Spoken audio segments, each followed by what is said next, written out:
تو یہ نشے کے عادی تو ہیں پر حقیقت کے قائل نہیں ہیں. یہ بس ٹھیک ہے خوابوں کی دنیا میں لوگ زندہ ہیں، پر جن کو یہ جو نشہ تھا نا عبادت کا، یہ میرے رسول پاک کی چاہت ہے، یہ میرے نبی کریم علیہ السلام کی. آپ دیکھیں نا حضور مہینوں جا کے غار حرا میں بیٹھتے، کیا وہاں تبلیغ کرتے تھے؟ کوئی کتاب لکھتے تھے؟ رسول کریم علیہ السلام مہینہ رہتے غار حرا میں. کوئی نہ مجھے دیکھے، کوئی نہ مجھے ملے. حضور یہاں کیا ہے؟ فرمایا میں اپنے رب کی عبادت کروں گا. نبی کریم علیہ السلام نے سجدوں کے ساتھ پتھروں اور پہاڑوں کو آباد کر دیا، سجدوں کے ساتھ. آپ کا سجدہ آپ کو بہت ساری چیزوں سے چھڑا لیتا ہے، یہ بہت ساری جگہوں سے جھکنے سے بچا لیتا ہے. صوفیاء اولیاء یہ کیا کرتے تھے؟ یہ سجدے کا ذوق ہی تو پیدا کرتے تھے. سجدے کا ذوق. شاہ عبد العزیز دباغ رحمۃ اللہ تعالی علیہ اپنے مریدوں سے فرمایا کرتے تھے کہ اگر تم پکے نمازی بن جاؤ نا، تہجد گزار ہو جاؤ، تو میرے پاس آنا جانا چھوڑ دینا. عرض کی حضور کیوں؟ فرمایا میں تمہارے اور رب رسول کے راستے میں رکاوٹ نہیں بننا چاہتا، اب میرا مقصود ہے تمہیں وہاں تک پہنچانا. جب پہنچ گئے تو پھر میری ضرورت ختم ہو گئی. ہاں کبھی وسوس آئے، شک پیدا ہو، تکلیف ہو تو آنا، ورنہ میں نہیں چاہتا کہ میں رکاوٹ بنا رہوں. تم اللہ اللہ کرو، اس مالک کو راضی کرو. میرے رسول پاک علیہ وسلم نے فرمایا بندہ اللہ کے سب سے قریب اس وقت ہوتا ہے جب وہ سجدے کی حالت میں ہوتا ہے. کس کے قریب ہوتا ہے؟ اللہ کے سب سے قریب ہوتا ہے.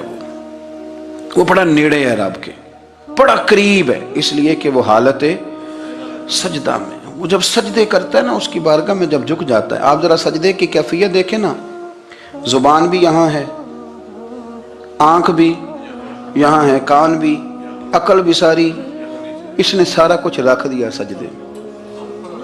آپ وہ کبھی پیچھے جائیں تو دیہاتوں میں کہا جاتا تھا ناک سے نکیریں نکالو، بہت بڑی سزا ہوتی تھی نا، ناک سے نکیریں نکالو، بڑی سزا ہوتی تھی. تو اس نے کہا مالک مجھے کسی نے کہا نہیں، پر دیکھنا میں نے رکھ دی ساری عقل سجدے میں، اور رکھ کے کہا کیا؟ سبحان ربی یا اللہ میں پست ہوں تو اعلیٰ ہے، اللہ تو میرا رب ہے اور تو سب سے اعلیٰ.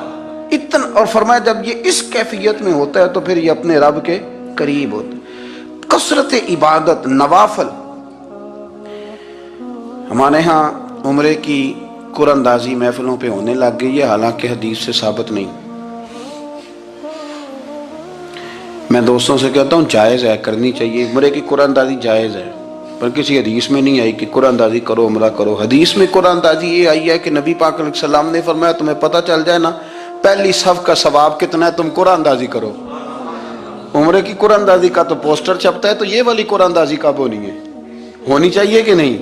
حضور نے فرمایا تمہیں پتہ چلے کہ اس کا ثواب کتنا، تو تم قرآن اندازی کرو، تم قرآن ڈالو. جب آپ نماز پڑھ رہے ہوتے ہیں، جب آپ کا مصلی آباد ہوتا ہے. صلاح الدین ایوبی ایک بزرگ سے ملاقات ہو گئی، بیت المقدس پر قبضہ تھا عیسائیوں کا. تو صلاح الدین بڑے پریشان تھے. بابا جی کہنے لگے پتر کیا ہوا؟ کہنے لگے حضور پتہ چلا ہے دشمن کے 2 بحری بیڑے اسلحہ لے کے آ رہے ہیں. مسلمان پہلے ہی کمزور ہیں، اور اب اگر 2 بحری بیڑے اور آ گئے تو حضور مسئلہ بن جائے گا.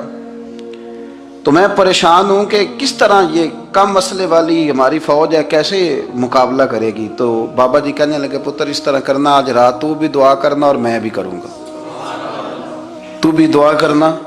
آپ ناراض نہ ہونا، ہم تو پیروں والے ہیں، ہم تو پیروں کے نوکر غلام ہیں، ہمارا تو گزارا ہی نہیں، ہمیں تو ملتا ہے سارا کچھ وہاں سے. پر میرا سوال یہ ہے کہ تعویذ لینے جاتے ہو نفل کیوں نہیں پڑھتے؟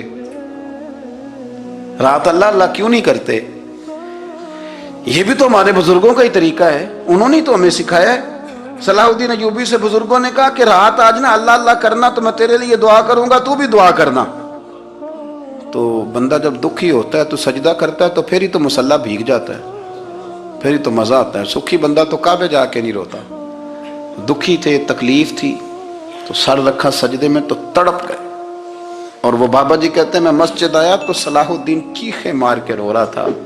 اور کہہ رہا تھا مالک میں کوئی اپنی شان کے لیے تو نہیں نہ لڑ رہا، اللہ کو میں کوئی قبضوں کے لیے تو نہیں لڑ رہا، مالک تیرے لیے لڑ رہا ہوں، مجھے بے آبرو نہ کرنا، میری مدد فرمانا۔ کہتے ہیں میں آیا تھا کہ مسجد میں دعا کروں گا، پر صلاح الدین ایوبی کو روتے دیکھا تو میں لوٹ گیا۔ تو سویرے صلاح الدین ملے تو بڑے خوش تھے۔ میں نے کہا پتر کیا ہوا؟ کہنے لگے حضور وہ بحری بیڑے دو آ رہے تھے نا اسلحہ لے کے، دونوں ڈوب گئے پانی میں ڈوب گئے۔ تو بابا جی کہنے لگے صلاح الدین وہ پانی میں نہیں ڈوبے، وہ تیرے آنسوؤں میں ڈوب گئے، وہ غرق ہو گئے، وہ جو تو نے مسلح بات کیا تو وہ تیرے آنسوؤں میں ڈوب گئے، وہ غرق ہو گئے، وہ تباہ، اتنے قیمتی تھے تیرے آنسو کے بہا لے گئے دشمن کے بحری بیڑوں کو۔ میرے بھائی ٹھیک ہو گیا جی، میرے عزیز سمجھ لیں اس بات کو ہمیشہ کے لیے، اور اس پر غور کر لیں اچھے طریقے سے کہ میرے رسول کریم سید عالم صلی اللہ علیہ وسلم نے نا ہماری توجہ دلائی، حضور نے ہمیں بتلایا، ہمارا ذوق بڑھایا عبادت کی طرف۔ ایک صحابی تھے حضرت ابو فاطمہ رضی اللہ تعالیٰ عنہ، یہ ترمذی شریف کی حدیث ہے۔ نبی پاک علیہ السلام نے فرمایا ابو فاطمہ قیامت کے دن مجھ سے جلدی ملنا چاہتے ہو کہ دیر کے ساتھ؟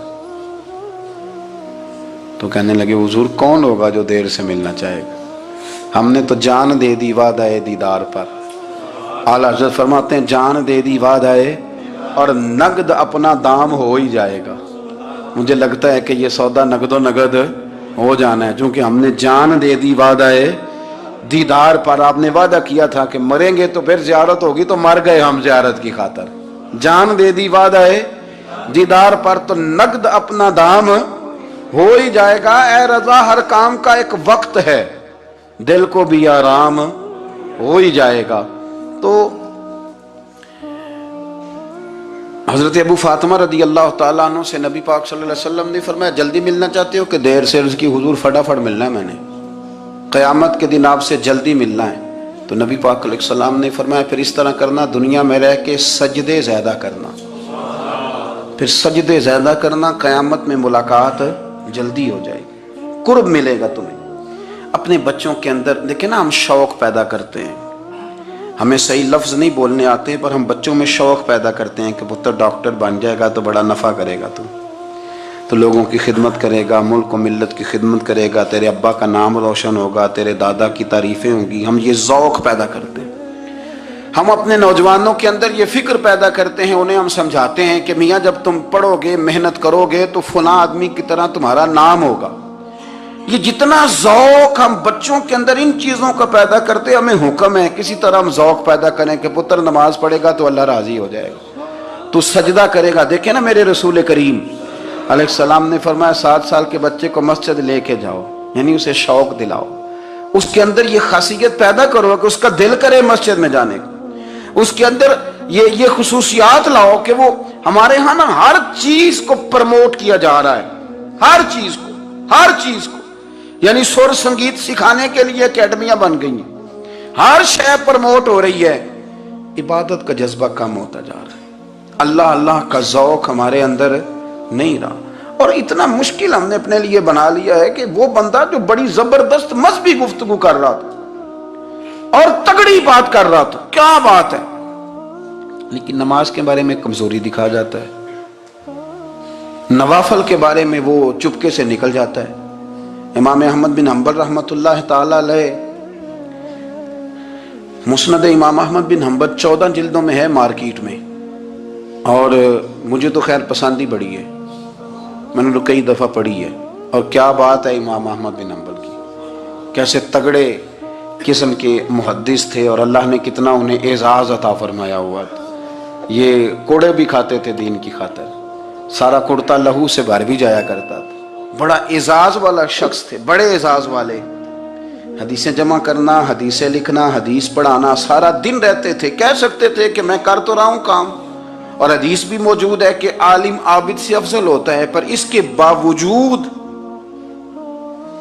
امام احمد بن حنبل رحمۃ اللہ علیہ 300 نفل فرض نمازوں کے علاوہ پڑھا کرتے تھے، 300 نوافل روز پڑھا کرتے تھے۔ ان کے بیٹے نے کہا ابا جی مکان خریدنا ہے تو وہ جگہ کہاں کر کے لوں، بہت ساری آبادیاں، تو فرمایا پتر وہاں لینا جہاں مسجد قریب ہو۔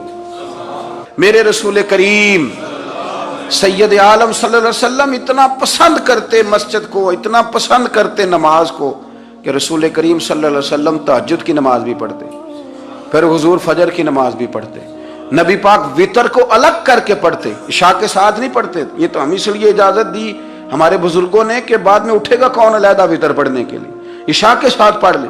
وتر پڑھتے، تہجد پڑھتے، فجر پڑھتے، اشراق پڑھتے، چاشت پڑھتے، پھر مغرب کی نماز کے بعد 6 رکعت اوابین پڑھتے، پھر رات کو صلاۃ اللیل پڑھتے۔ سیدہ عائشہ صدیقہ کہتی ہیں زمانہ سو جاتا اور میرے رسول مصلی بچھا کے کھڑے ہو جاتے۔ او یار، کھیتی باڑی کر کے نہیں، محنت